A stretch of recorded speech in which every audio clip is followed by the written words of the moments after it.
Where did you find that song? I love that. Vince Gill. You can only take what you give away. What a great message.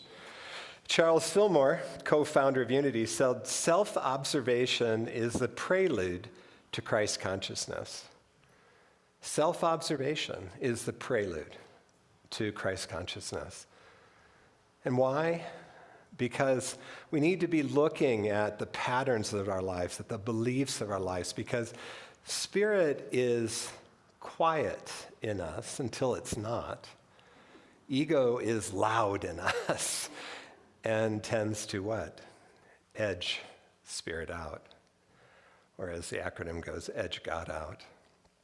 I was in a retreat a few weeks ago where one of the presenters said something that explained the other side of that, the unobserved ego. Oh, I want to start out with how this line started out. It is a universal law. Now, that's pretty powerful, right? That means it can't be broken. It is a universal law that an unobserved ego gets tighter and tighter. And why would they use the term tighter and tighter? Because the ego is a constriction inside of us. In fact, that's how it has power over us if it's not observed. Because often when it comes up, it's uncomfortable in us, and unconsciously we align with it in order to resolve the discomfort. And so we're not really living our lives. The ego is a combination of beliefs that usually we've gotten from our parents or the culture or the church. And if it's not questioned, the soul becomes uncomfortable at some point and wants us to make a different choice, like the first song that we heard in the prelude today. And the ego needs to constrict more and more to keep us in line, to not pay attention to our soul. I got to see a dramatic example of this when I was 23 years old. My grandmother was turning 80. I was working for the public accounting firm that I spoke about last week. I was finishing up an assignment in San Diego. I'd been there for a few weeks. I was on the phone with my manager on the job. I was in the field by myself, but there's constant contact with the supervisors on my job. And I said, my grandmother's turning 80 on Saturday. I think I'm considering checking into changing my flights home and flying to Des Moines, and then flying home to Minneapolis on Sunday afternoon and spending the weekend with my grandparents and my aunt and uncle, celebrating her 80th birthday. And when our call ended, about a half an hour later, he called back and he said, the firm would like to pay for that flight for you, and we'd like to treat your grandmother to a meal on us, and your aunt and uncle and whoever else. I said, well, wow. And he said, because you've done a fine job for us on this 3 weeks you've been in San Diego. I said, well, what kind of budget do we have for dinner? He goes, well, try and keep it under 500.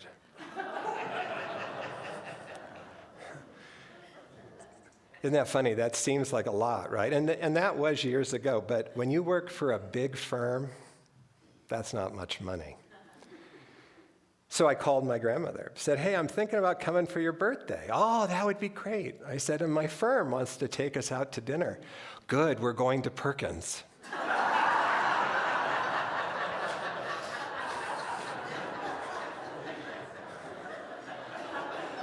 We're going to Perkins? Yeah, I got a 2-for-1 special deal.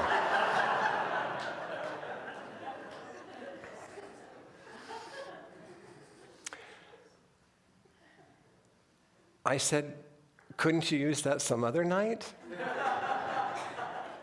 It's only good on my birthday. Now you understand, right, Grandma? I get it, that you want to use this 2-for-1 coupon. The firm is willing to take you virtually anywhere you want to go. I mean, this is Des Moines, Iowa, right? And then she did what egos do. What? Isn't Perkins good enough for you? Now you've moved to the big city? Can't eat at a Perkins anymore? Actually, I'm not sure I'd ever eaten at a Perkins.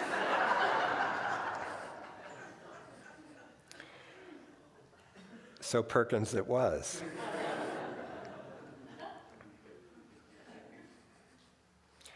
I can only imagine the expression on my manager's face when the expense report came across his desk.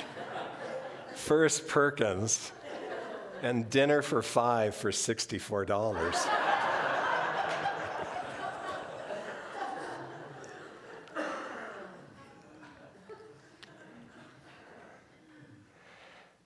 It was a bit of a shock for me because we had only moved away from Des Moines 8 years before. Now, my grandparents were always the coupon clippers, and getting a good deal was a big deal to them. In fact, my father inherited that. Getting a good deal was paramount to my father. I think he's softened on that today. But when we would go to dinner at places, and I'm not kidding, I'm not sure I'd ever eaten at a Perkins. We never went to Perkins. In fact, when we went to dinner with them, they had great mom and pop, local places that they ate at. But in those 8 years, and maybe without our influence, they had constricted around the ego structure for them. Getting a good deal became paramount. And isn't it interesting? This is what our ego does. The ego, you can think that your ego is in the moment thinking. No, it is a pattern. She took a $10 deal in exchange for a $500 potential. And that's what we do. We may not do it with money, but we do it with the opportunities of our life. Fear comes up, anxiety, because the ego likes to keep it comfortable. And we don't like to go against the ego because of that constriction that happens. Can you imagine the superego attack that my grandmother would have been under if she forego that coupon for a full meal? Because that judge will come in and just start eating at you. The unobserved ego tightens and tightens. And what is it tightening us out of? Out of the flow. Out of the flow of life, which is an abundant flow. An abundant flow that wants to not only provide for you, but provide for you abundantly. Wants your cup to runneth over. Runneth over in experience. Runneth over in support.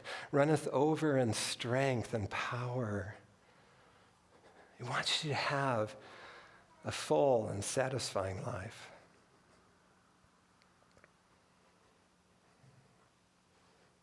I had some reactivity come up about that. You see, life is always offering us a curriculum, and we want to be paying attention to our reactivity. It was not my grandfather, my uncle. I was debriefing him. I said, I can't believe we're eating at Perkins. And my uncle really helped me see. He was so wise beyond his years. He said, I think one of the problems here, Scott, is that this purchase of this meal is not because of your grandmother. It's because of what you did. And you grew up in a family where what you did was not acknowledged. And I watched you just holding on. Any little acknowledgement you got, you just wanted to hold on to. You wanted to grip it. But you're going to see, now that you're out from underneath your father's roof, I remember him saying those exact words. Now that you're out from beneath your father's roof, you are going to be recognized over and over again for who you really are, what you contribute, not needing to be an athlete to be acknowledged. And boy, was he right. And so you see, I too had my lack consciousness up. I wanted to grasp on to like it was, I'll never get this again, was what it felt like in my childhood when I was finally given something that I really wanted. And that started a turning point of being able to relax into life more and to see how much I really was being offered and given and to be able to accept it. It's funny.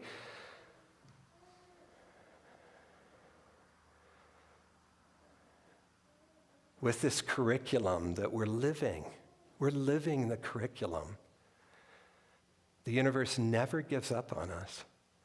And the curriculum, as I see it, has 2 or 3 main points. One, to reflect to us what we really believe, and thus these patterns of living we have, so we can experience the limitation, what it feels like. Now, so often, we think it's, the ego immediately points to, it's their fault, or it's its fault, and so we miss it. We miss the opportunity to look and see what's happening. Or the curriculum is there to unfold a life experience that builds our capacity so that we can really take on what is ours to do in this lifetime. Build our soul's capacity, because every soul needs to develop. And through all of that, I think it's helping us to begin to trust. So before we go any further,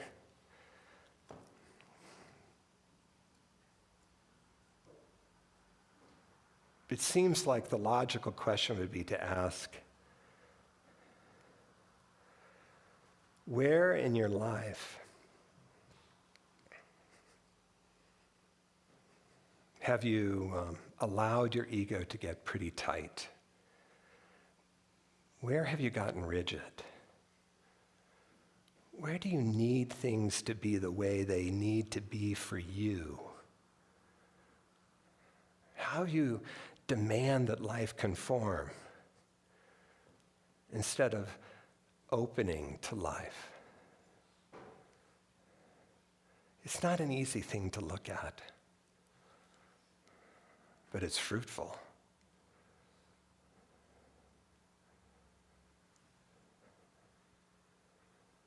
It begins to challenge the ego. It begins to bring some malleability back. And the tighter those parts are, the more there'll be backlash in your system when you try to take another route or explore it, but don't stop. It's important not to stop.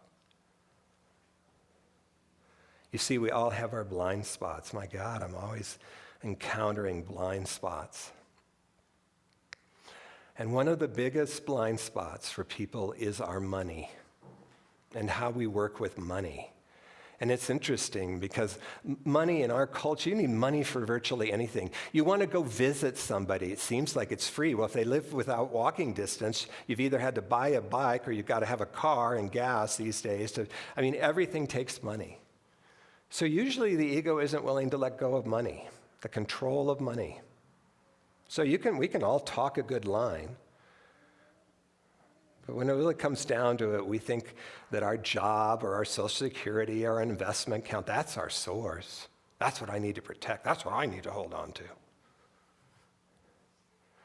That's not how the universe works. The universe is a flow, an abundant flow. A flow where we learn to give, to participate in the flow. But it's easy for the ego to grab on to spiritual principle. The Bible says, as you give, so shall you receive. Notice it doesn't say give and you will receive. It says, as you give. In other words, the consciousness from which you give is the consciousness from which you receive. The measure from which you receive. And so I want to talk to you today about a spiritual practice that it feels to me has become unpopular. We never talk about it anymore. It's kind of scary to talk about. I said in the opening prayer to the group that holds the service, be prepared, we're talking about tithing today. Now just check in. What happened for you when I said tithing? Not this again. This is some ploy for the church. That's good. That's good if a reaction comes up. Because you see, tithing for me was a miracle worker and continues to be. I've been a tither since age 30, no matter what the circumstance. Tithing. What is tithing? 10% of your income. Nah, I don't really care. You know, it's funny, I realize I'm kind of on a hybrid method of tithing. I tithe 10% of my gross salary, but I only tithe 10% of the net of my rental income because the income is so high compared to the expense. I'm like, no, I'm going to tithe 10%. So, you know, I don't care. I'm not judging you whether you tithe on the net or the gross. It's your choice. It's still going to drive your ego crazy. Really? I mean, how many people, Sue can attest to this, how many people come to us, why isn't tithing 2%? 2% is a lot easier to swallow. You got to take on something big to really see what Spirit is doing in your life. Because aren't you convinced that you're doing your life? Really, aren't you? No, I'm in charge of my life.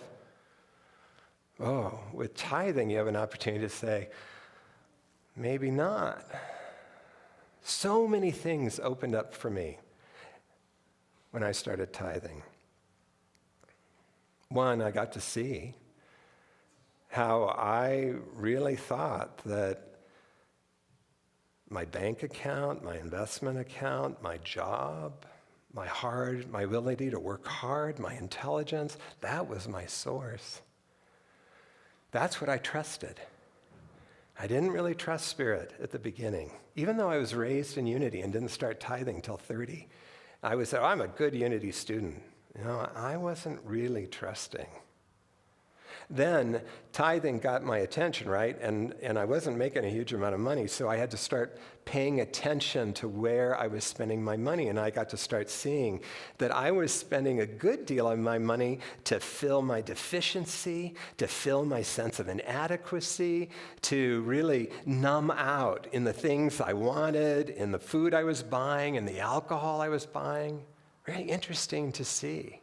And I was attending Unity of Boulder, doing Course in Miracles, lots of support there for me to look at those things, to begin to grow, to begin to metabolize and transcend those things.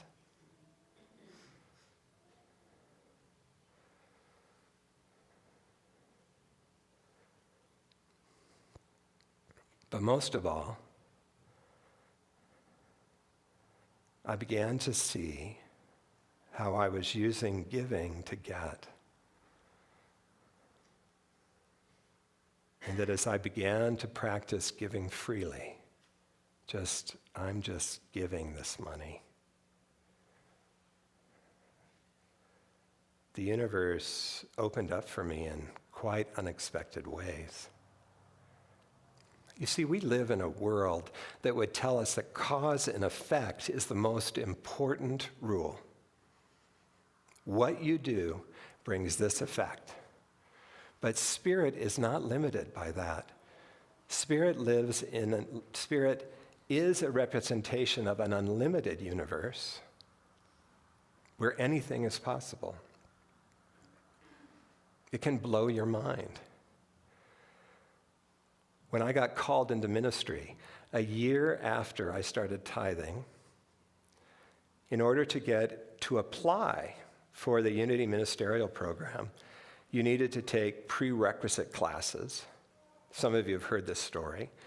Unity did an incredible job then of you paid for your housing and your meals, but at the end of the week, they took a love offering for the actual coursework. And they set it up beautifully. You came into a room. It was probably, in my case, it was a chapel on campus, one of the chapels. Beautiful music playing. They talked you through the fact that in Unity, we're really wanting you to begin to trust your guidance. And so we're asking you for a love offering. Don't be logical about it. The first voice you hear will be the logical voice, I remember her saying. But see if you can listen deeper to what the guidance is. Well, they were exactly right. First thing I heard, $100 should do it. I've been there for a week, taking almost 80 hours of classes, 8 classes, $100. Well, listening more carefully, I got a whompingly large number. There was only one problem with the number. I didn't have that much money. That seemed insane. One of the things we'd been studying is how Spirit was all about right action. That didn't seem like right action to me. But she had said, see if you can trust the number. It's hard to trust Spirit. So I wrote the check. I went up afterwards and said, when do you suppose that check will be deposited? She goes, not till probably the middle of next week. It has to go through several channels. We're closed today. Officially, it's Friday. They work a 4-day week. And I thought, well, what the hell? The worst thing that could happen, I've never bounced a check before. Maybe this is a lesson for me. I got home the next day, opened up my mailbox, and there was a check from my grandmother for exactly the amount I had written the tithe check for. Blew my mind. Now, it was explainable.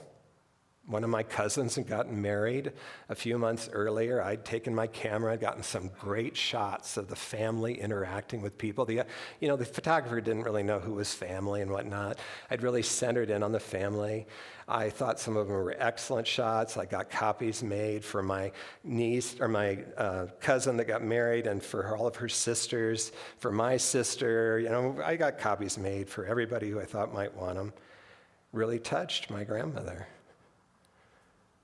I spent maybe $80 on the project. She cut me a whomping big check. Explainable, but not really. Gets your attention when you're tithing because you're looking for it. What's happening here? What's really happening here?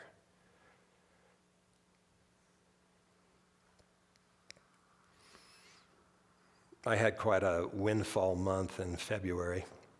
Wrote a big tithe check. My ego, I thought, seems like I'm really healing this thing. I'm really getting a handle on it. What do I hear? Well, you won't have to write these anymore once you retire. I know. Well, I guess I will. Because I don't know about you,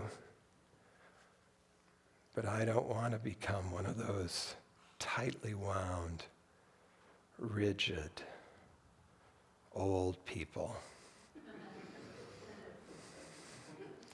I want to be fresh and alive and dynamically looking around the corner for what is Spirit unfolding for me now.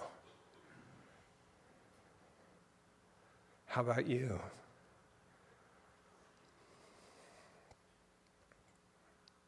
Remember that all of us have our blind spots.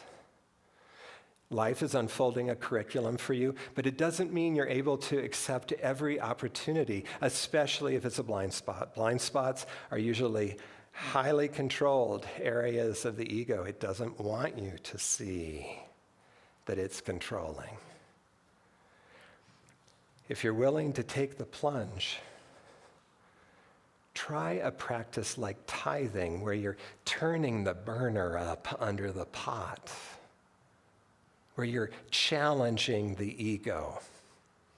Your ego is going to start showing its true colors in the way it's, talking back to you, in the discomfort you're feeling, revealing how you don't really trust. But all is not lost. Trust and faith are gained through observing the experience that happens even when you're giving 10% of your income away. And like me, I think you'll find that your cup, not just full, but as you trust Spirit, your cup runneth over. Thank you.